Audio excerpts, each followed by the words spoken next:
Number 5 in our top 15 AI news in 2025. Number 5 is all about lawsuit. It's about intellectual property, protecting the intellectual property against the AI companies. One of them is coming from the author in the USA. So people who are writing books, they're not happy that all the AI companies are getting this information for free and that they are using them to train models and make money, but not giving any part of it to the AI authors. Same problem in Japan.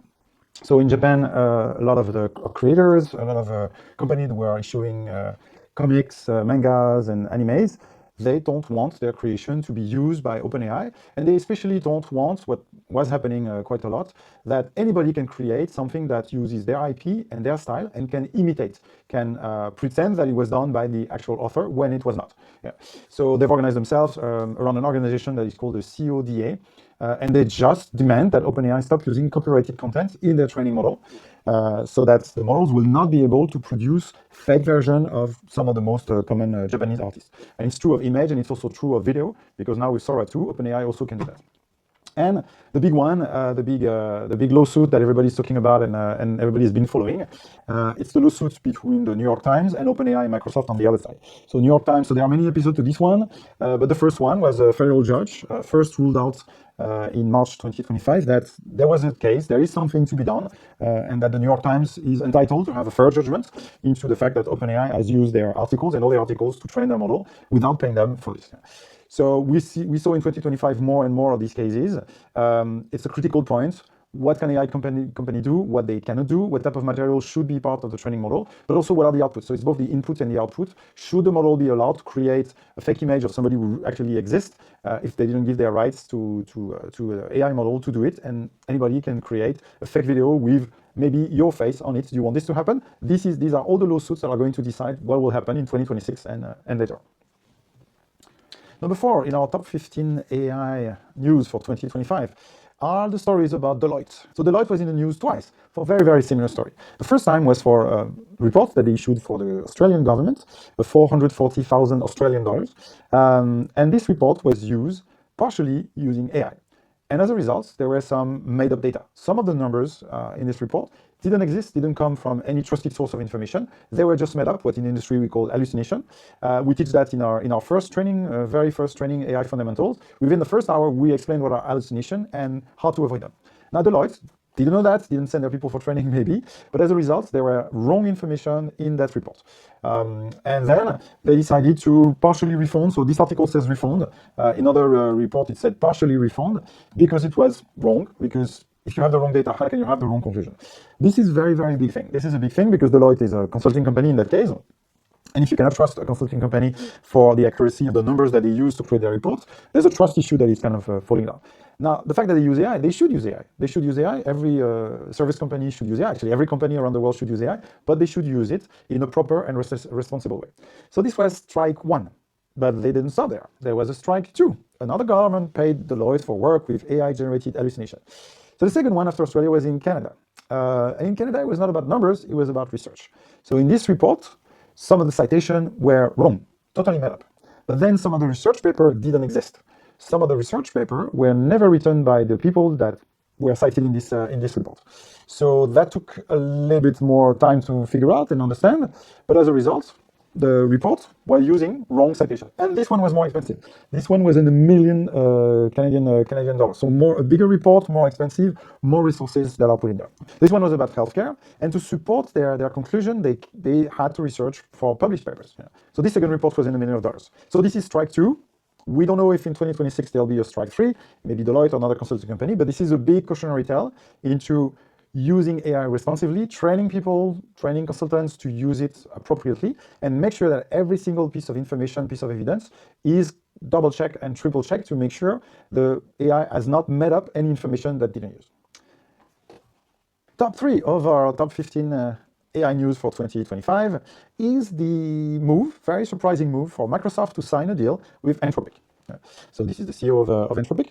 So Microsoft had decided to offer Anthropic as part of its AI solution, integrated into Microsoft Office 365. Yeah. This is a big surprise because Microsoft signed a deal and invested into OpenAI. So Anthropic and OpenAI are direct competitors. So why would Microsoft decide to work with a competitor of its primary supplier of AI models? diversification, risk mitigation, and also better results. Yeah.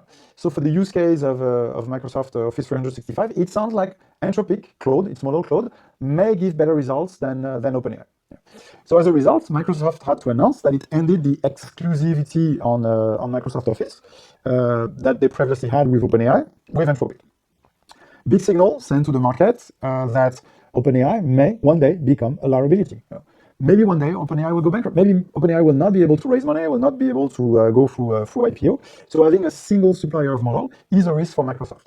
Now, having OpenAI and Anthropic as two suppliers, then if one has an issue or if one wants to raise the price, I mean, it's not all about disappearing and bankruptcy, but if OpenAI wants to double their invoice to Microsoft, Microsoft can say, now I have a second solution, you cannot pressure me. Having a single supplier is a bad strategy.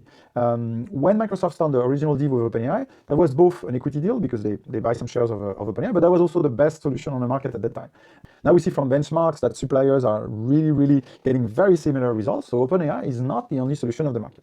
So Microsoft officially communicated on that, and this is the blog from Microsoft. So the next chapter in the Microsoft OpenAI partnership is actually not a strengthening of the partnership, but it's loosening the partnership. So in that partnership, Microsoft had to discuss a few things.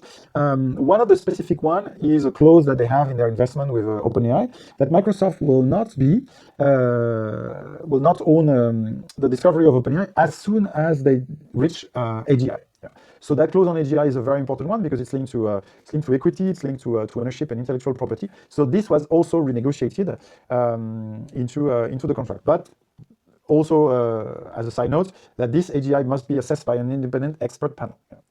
So this top three is quite important, a very important shift in the market, realization that OpenAI is not the total market dominance. They don't own the AI market the way it used to be at the very beginning. And now the competition is settling down and Microsoft rightfully wants to lower their risk by diversification of their AI provider.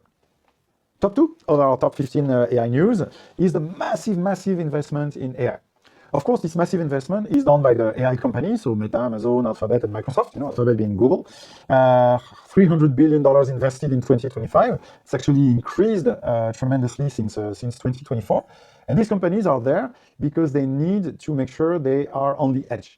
They have what some people call frontier models, so state of the art, the best model on the market. They want to make sure that they have, at least for a few weeks, the best model on the market. And it's getting increasingly costly to create a model better than the previous one. Yeah. So these companies are continually investing. So here's another article on OpenAI, Anthropic, X, and Scale AI are the one who are heavily investing on AI. But there was something new in 2025, is that non-tech companies have also made big announcements on AI investment. The first notable one is Volkswagen. So Volkswagen has decided to make a statement in 2025 that they will invest up to 1 billion euro in investment for AI-driven initiatives. Yeah. So this is not a tech company. This is a car manufacturer, Volkswagen, in Germany, and they still felt the need to send a signal to the market that they are investing in AI. Yeah. This is the biggest commitment that we've seen. Of course, other companies, BMW, BYD, all the automotive company, but that number, 1 billion euro, even though it's up to 1 billion euro, is the big number that they put on the market. It's communication. It's, of course, marketing targeted towards investors, towards the markets, to see that Volkswagen has fully understood that AI is something important and that AI is not only important for technology companies. Second one is Lufthansa, also a German company, airline company, but this is a very different announcement. They are betting big on AI and cutting 4,000 jobs. It is again a message to the investors, it is a message to the market that they're going to improve their profitability by cutting 4,000 jobs. But how are they going to cut these 4,000 jobs? By implementing AI. So is it really about AI? Is it really the core message? Actually, no. The core message is really that they need to improve their profitability. But the negative message of reducing jobs and being in trouble and not being as profitable as their competitors is balanced out by investment in AI. But it sounds like it's an afterthought. It's, oh, you're going to cut 4,000 jobs, so something bad will happen to the company, the customer satisfaction will go down. No, because we're going to use AI. So it's kind of a mitigation strategy in marketing communication. Nevertheless, AI is there. AI is being integrated in all the companies around the world. And 2025 was really the year where it started, where companies starting to mention it publicly and using it as communication all the way to investors and market outreach. And finally, the number one news in 2025 was absolutely about AI agents. There's no doubt about it. Yeah. The state of the art of agentic AI transformation. Every single company was talking about agents, AI agents, agentic AI. This is the big promise that was not met by generative AI. So if we look back 2 years ago, when generative AI came out, there was a claim by several consulting companies that thanks to generative AI, we'll get 30% gain in productivity. It didn't happen. It didn't happen. There was overinflation, there was overhype from the consulting company because they needed to announce something big. And now, 2 years later, the same claims, similar claims are being done with agentic AI. So this company, Bain & Company, announced 10 to 25% EBIT gains by scaling AI across workflows. And this is the key. This is the key word. With agentic AI, it's about workflow. Generative AI, if you use an AI and you prompt something and you get a result, you're not really touching a workflow. You are still the one working. The user is still the one who has to assemble the information, put it together, process it, use AI, look at the result and process it again and change the format, etc., etc., etc. So the key that everybody is looking forward with agents is workflow. It's having multiple steps done by an AI, orchestrated by an AI, and going from A to B or D or F, and having this full stream. So this is why AI agent is so popular. But of course, as every hype, it has been abused and underused by a lot of companies. So it's difficult to know what is an AI, what really is an AI, or what is not an AI agent. But what is sure is there's a lot of expectation. So this article from IBM, and there are a lot of articles like this. What is the expectation and what is the reality? There's so much hype and so many things that have been said about AI agents that it's very, very difficult for somebody who is not inside the industry, who is not using AI every day, who is not developing AI agent and using AI agent, very, very difficult to say what is happening. Is it realistic? Are the 10, 25% by Bain realistic or not? So this is why we need to go and we need to look. If you want to know about AI agents, ask for a demonstration. What is happening? Show me something that is really, really there. And as we can see in the IBM here, the most important part is the definition of an AI agent. Autonomous decision, autonomous understanding, flexibility to manage different types of information. So there are a lot of things that have to be true for something to be called an AI agent. But for sure, this was the year. So here is a question from another author. Was it really the year of agentic or just more agentic hype? It's both. There was a lot of hype. There were a lot of companies who are claiming that they have AI agents when they don't have them. The word has been used for things that are completely different. But it's also a big year where a lot of things are becoming possible. And developing agents ourselves at System in Motion, we can see that there are a lot of things that became possible. And it's on both sides. The technology is there, but also the companies are more willing to look into agents. For a knowledge worker who has used AI and generative AI for a few years now, they are willing to get the AI to do more work for you. They are willing to come out, and there is, I think, a much better level of adoption in companies for AI agents. So technology is there, companies are willing to use it, but especially knowledge workers, they want to further optimize their work, and they're ready to welcome AI agents. So that's it. These are the top 15 news that we saw in 2025. You may disagree that some of them deserve the top 15. Maybe you have other ideas. Don't hesitate to put some comments and subscribe to our YouTube channels so you can get more news in 2026 about everything that is going to happen. I have no clue what's going to happen in 2026.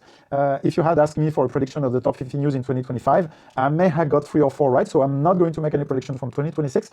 I will just be reporting on the actual advance on AI, how useful it is for me, for my colleagues, for my company, for our customers. And I want to stay true in 2026, as I was in 2025, to the reality and the truth of the AI potential in a safe and ethical way.